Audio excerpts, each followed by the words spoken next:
कुंडलीतले जे त्रिक स्थान आहेत 6, 8, 12 या स्थानांना त्रिक स्थान असं म्हणतात.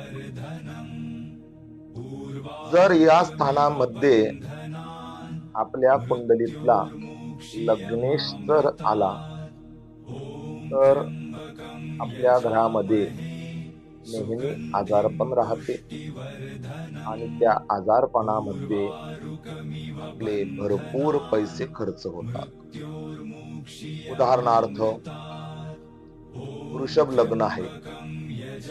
वृषभ राशीचा स्वामी शुक्र.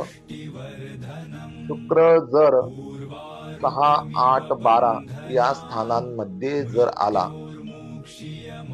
पापग्रह युक्त झाला, तर आपल्या घरामध्ये नेहमी आजारपण चालते.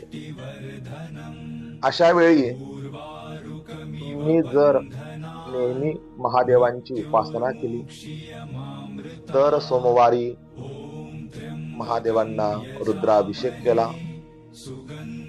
दररोज गाईच्या तुपाचा दिवा लावला,